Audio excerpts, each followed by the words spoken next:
This topic, host parasite relationship, is included in a paper number 8.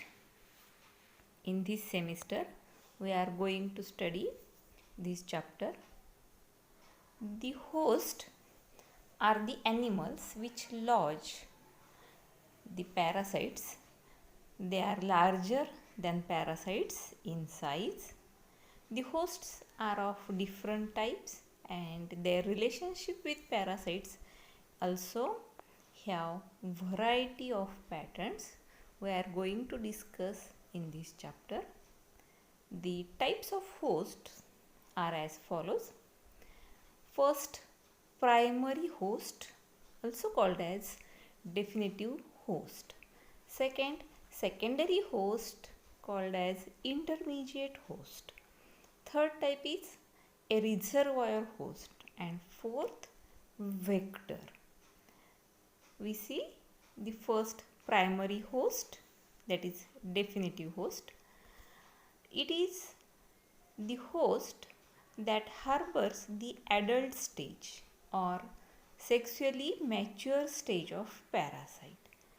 The host in which parasite undergoes sexual reproduction.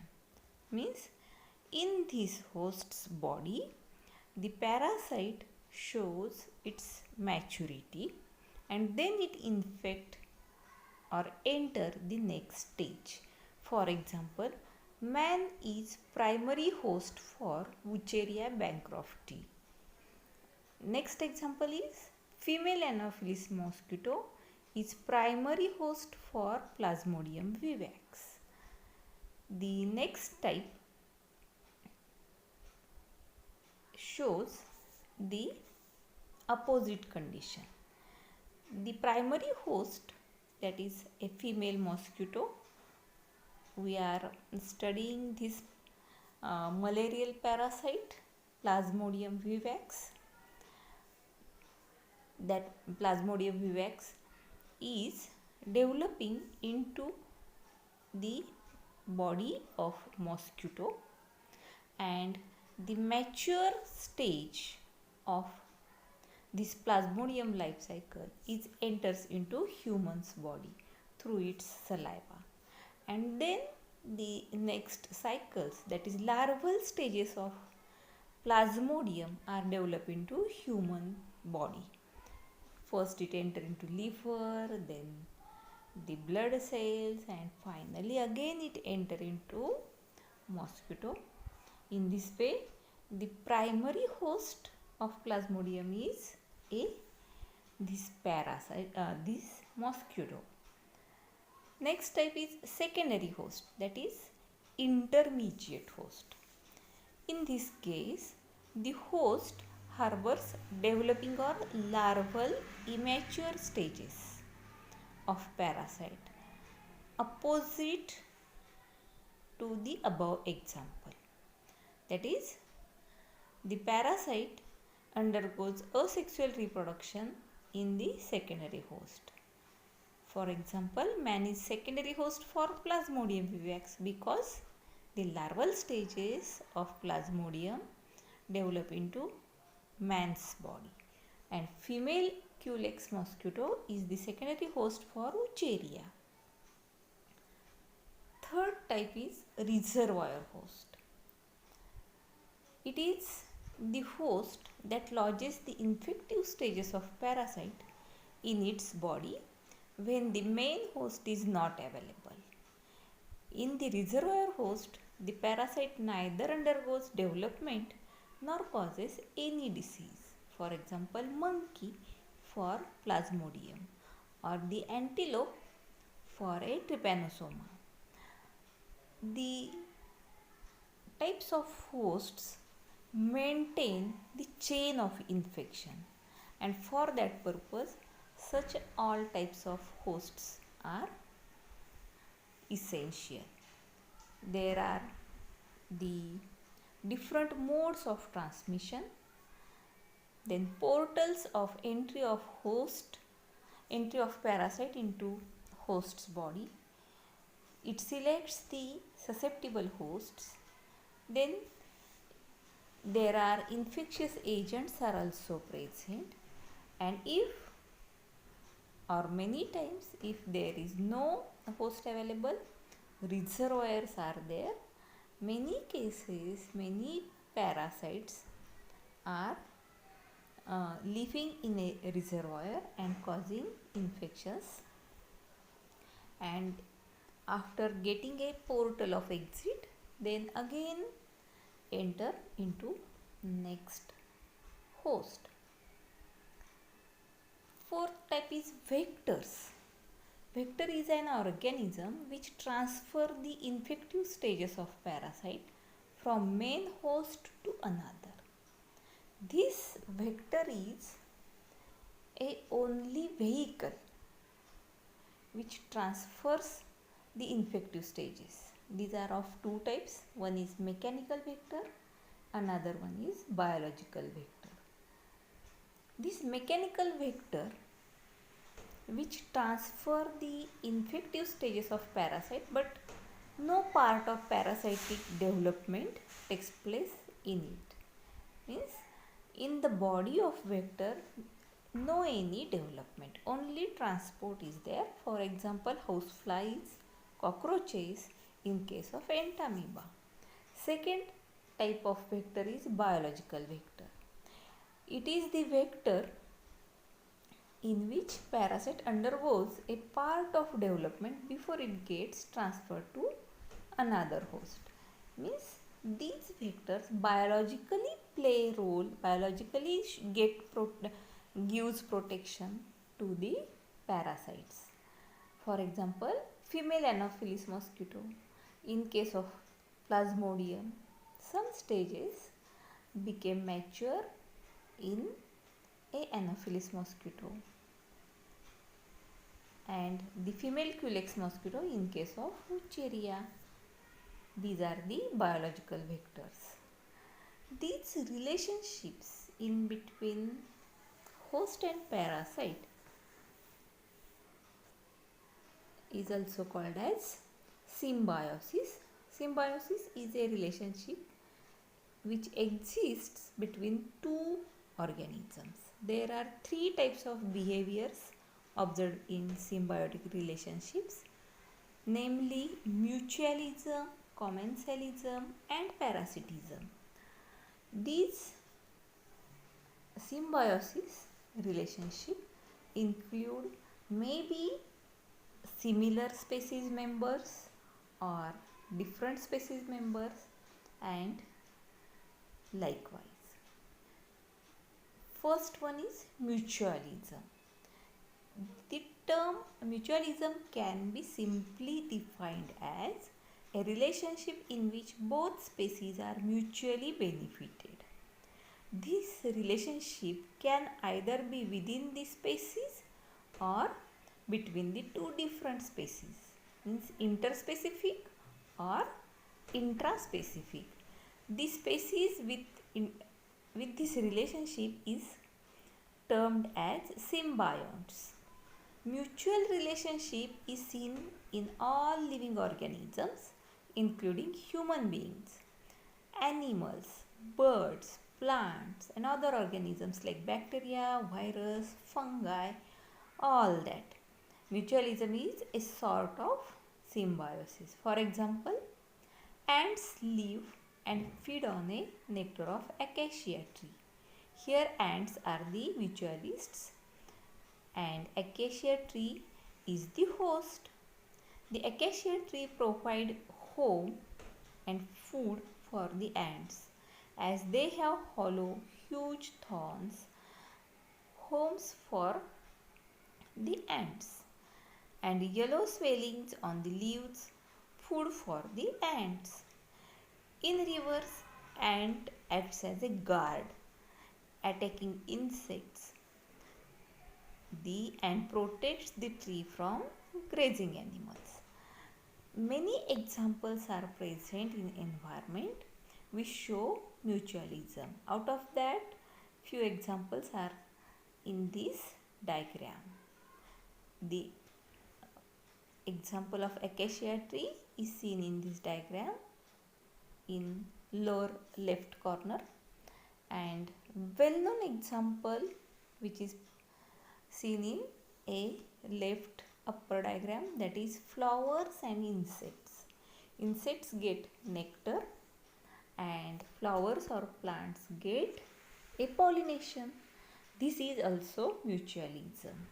Same mutualism is present or seen in some birds as well as flowering plants. They also both get benefits. Next example is shark and small fishes. They are also showing a mutualism, both get benefited. Variety of such examples are present in environment which showing mutualism. Next one is commensalism. It is a type of relationship between two living organisms in which one organism benefits from the other without harming it. A commensal species benefits from the another species by obtaining locomotion, shelter, food, support from the host species, which neither benefits nor harmed.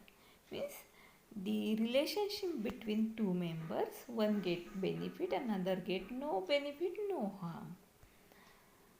Commensalism ranges from brief interactions between species to lifelong symbiosis. What is commensalism? You can understand through these examples. In first example, we can see the frog, which uses the plants for protection. Green frogs are always present in green leafy plants and they get protected. Plants get no any harm and no any benefit. Same is in cattle egret. Cattle egret eat the insects which are stirred up by cattle when they are grazing. Next example is golden jackal. Once they have been expelled from the pack, will trail the tiger to getting the food that is remnants of its hunting or food. In this way, jackal get a benefit, it become a commensal. Next one is parasitism. In this relationship, different species are included in which one organism lives on or in the other organism and benefits from it by causing some harm. The word parasite is derived from the Latin word, that is meaning one who eats at the table of another. Hence, term is parasitism. The organism that is benefited is called parasite, while the other which get harmed called as host. In this diagram, you can see different type of parasitism or parasites. First, left corner, this diagram shows a ectoparasite, that is a leech animal from the Annelida phylum. Leech sucks the blood from the vertebrate animal or human and gets its food, get benefited, and human get a harm. This is ectoparasite.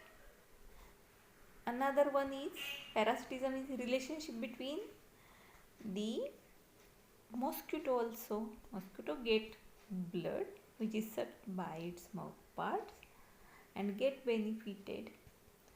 Next example is head louse. It is present in hairs or on the body surfaces and it gets benefit from the vertebrate animal as well as human being. This last example is it is a nest of one bird which consists of many eggs. Out of that, one egg is different. This parasitism, this diagram shows no any member, but this nest can be show the parasitism. That is, this is a nest of crow, and the eggs which are white that are laid by crow, and one is different, that egg is laid by cuckoo. This relationship is only nesting parasitism, that is, that nest and parental care is utilized by another species. Parasitism is also showing different types. One is facultative parasitism. In this type, parasite is not completely dependent upon the host for completion of its life cycle. Parasite can survive without the host. For example, nematode. The strongyloids found free living animal, but when it infects the human, it causes a disease. And if there is no getting host, it can freely survive, hence called as facultative parasitism. There is no dependency. Next type is obligate parasitism. In this type, dependency is there. This is the kind of parasitism in which parasite is completely dependent on host to complete its life cycle. Obligate parasites cannot survive without the host. Therefore, they do not severely harm the host. Fungi, bacteria, viruses exhibit obligate parasitism. For example, head lice. When removed from the human scalp, it gets dies. Next type is endoparasitism. Endoparasitism means parasite lives inside the body of host and exhibit endoparasite. For example, hookworm. Hookworm means Taenia solium, and nematodes which are present within the body of host. Ectoparasite seen in above diagram, that is parasite present on surface of body. For example, head lice, ticks, or the annelid leech. And the last type is mesoparasitism. The parasites that enter the external openings of the host and exhibit mesoparasitism. This is about the host parasite relationship.